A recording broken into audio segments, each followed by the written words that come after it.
আসসালামু আলাইকুম। আজকে আমরা স্ক্রুগজ সংক্রান্ত অঙ্কগুলো করব। তাহলে দেখো, প্রথমেই আসো স্ক্রুগজ দিয়ে আমরা কি করতে পারি। তাহলে স্ক্রুগজ দিয়ে আমরা কোনো একটা বস্তুর ব্যাস, পুরুত্ব বা দৈর্ঘ্য মাপতে পারি। ব্যাস কিন্তু আবারও বলে দিই, এখানে কিন্তু আমরা ব্যাস মাপতে পারি। অর্থাৎ স্ক্রুগজ দিয়ে তুমি সরাসরি কোনো একটা বস্তুর বা গোলকের ব্যাস মাপতে পারবা, ব্যাসার্ধ না।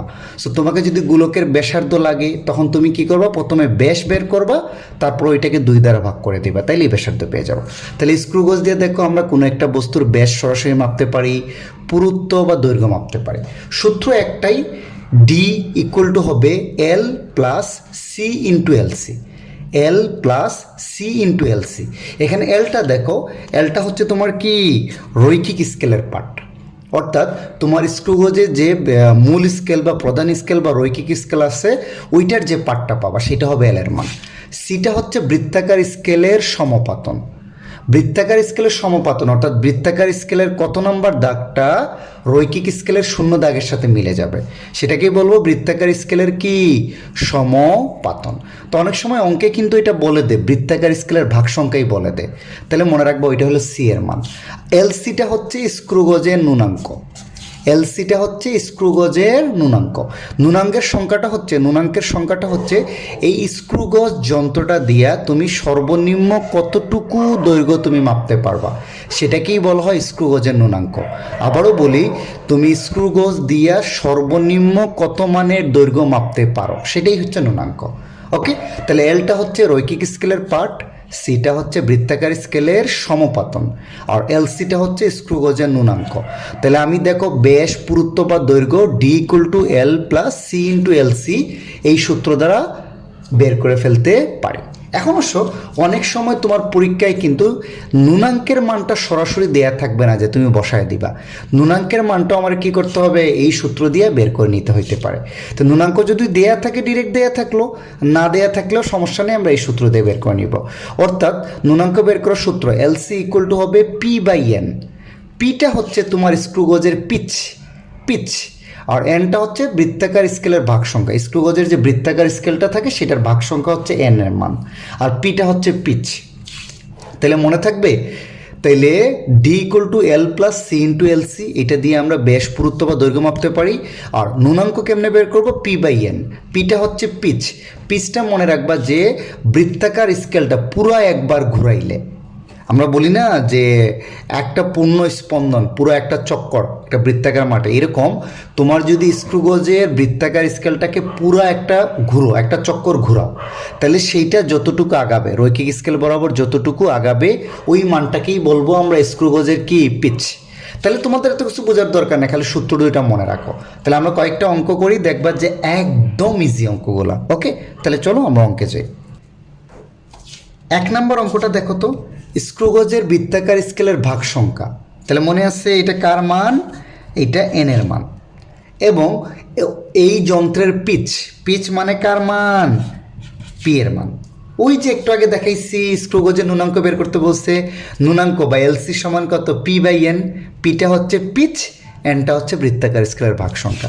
তাহলে এখানে পিচের মানটা কত দেয়া আছে, 1 মিলিমিটার, আর বৃত্তাকার স্কেলের ভাগ সংখ্যা কত, 100। তাহলে ক্যালকুলেশন করলেই দেখবা স্ক্রুগজের ন্যূনাঙ্ক তুমি পেয়ে যাবা 0.01 মিলিমিটার। তাহলে এটা তো এলসি, এন তো ভাগ সংখ্যা, এটার কোনো একক নাই। তাহলে পি এর এককটাই হবে এলসি এর একক। এটা মিলিমিটারে থাকলে মিলিমিটার, সেন্টিমিটারে থাকলে সেন্টিমিটার। তাহলে পারবা, দেখছো অঙ্কগুলো অনেক সোজা না। চলো পরের অঙ্কে যাই। এখন তোমরা 2 নম্বর অঙ্কটা দেখো। 2 নম্বর অঙ্কটা বলে দিচ্ছে রৈখিক স্কেলের পার্ট, অর্থাৎ এখানে এল এর মানটা সরাসরি দেয়া আছে। এই যে আমাকে কিন্তু তারের ব্যাস বের করতে বলছে, ব্যাসার্ধ না। ব্যাসার্ধ হইলেও আগে ব্যাস বের করতাম, তারপর 2 দ্বারা ভাগ করে দিতাম, আমি দেখাচ্ছি একটু পরে। তাহলে আমাকে বলছে তারের কি বের করতে, ব্যাস বের করতে।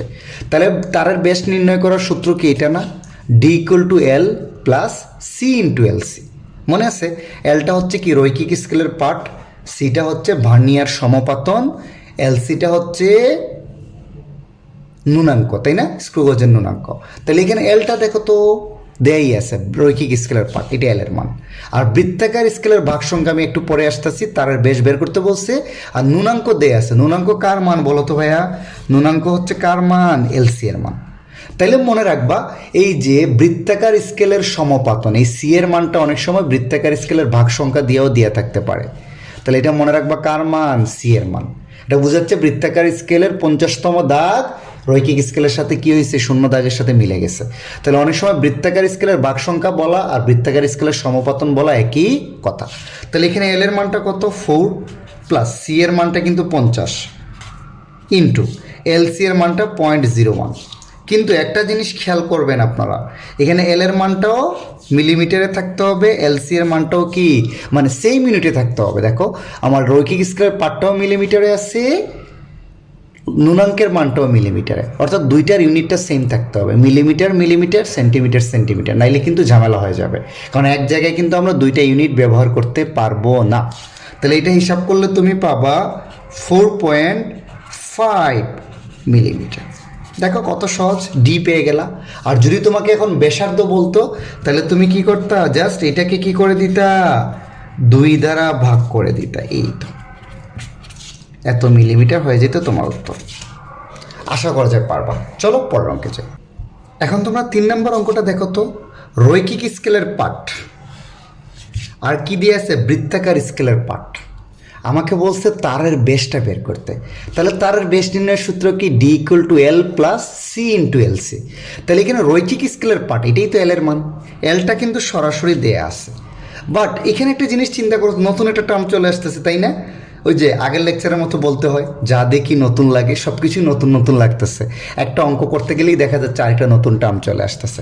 এখানে বলা হচ্ছে বৃত্তাকার স্কেলের পাটের মান। ওরে বাবা, এটা কোথা থেকে আসলো, তাই না? এখন যেটা ব্যাপার মনে রাখবা, তোমার যে ডি এর সূত্রটা L plus C into L C, মনে রাখবা এই এলটা হচ্ছে কি? রৈখিক স্কেলের পার্ট, এটা হচ্ছে রৈখিক স্কেলের পার্ট। আর এই পুরো অংশটা সি ইন্টু এল সি, এটা আসলে কি? বৃত্তাকার স্কেলের সমাপতন ইন্টু নুনাঙ্ক। এটা দিয়ে আসলে আমরা বৃত্তাকার স্কেলের পাঠের মানটাই বের করি। তো এটাকে একসাথে আমরা বলতে পারি কি বলতো? বৃত্তাকার স্কেলের পাঠ, বৃত্তাকার স্কেলের পাঠ। তাহলে এখানে সরাসরি দিয়ে আছে, দেখো রৈখিক স্কেলের পাঠ 4 প্লাস বৃত্তাকার, এই দুইটা জিনিসের মান একসাথেই দেওয়া দিছে। বৃত্তাকার স্কেলের পাঠের মান মানেই সি ইন্টু এল সি এর গুণফলটা দেওয়া আছে। কত বলতো? 0.17 মিলিমিটার। তাহলে তোমার এটা দুটো যোগ করে দিলে চলে আসবে 4.17 মিলিমিটার। এটা হয়ে যাবে তোমার উত্তর। তাহলে আশা করা যায় তোমরা স্ক্রু গজের অঙ্কগুলো এখন পারবা, একদম সহজ অঙ্ক। প্রথমে তোমরা স্লাইড ক্যালিপার্সেরগুলো যেরকম করছে একদম হুবহু, সূত্রটা একদম স্লাইড ক্যালিপার্সের মতোই। দেখো তোমরা একটু চিন্তা করে, দুইটাই সূত্রই সেমই, স্লাইড ক্যালিপার্সের মতোই। এখন আপনাদের একটা ইনফরমেশন দিয়ে দিই, আমি কিন্তু অনলাইন এবং অফলাইনে দুই জায়গায়ই physics, chemistry, math, higher math সাবজেক্টগুলো পড়াই। তোমরা যদি কেউ ইন্টারেস্টেড থাকো তাহলে কমিউনিকেট করতে পারো, ওকে? আর আমার কিন্তু বিডি ভার্চুয়াল একাডেমি, অর্থাৎ এই চ্যানেলের নামেই কিন্তু একটা ফেসবুক পেজ আছে। সো তোমরা যদি ইন্টারেস্ট থাকো ওইখানে লাইক দিয়ে রাখতে পারো, ওকে? Thanks for watching. আল্লাহ হাফিজ।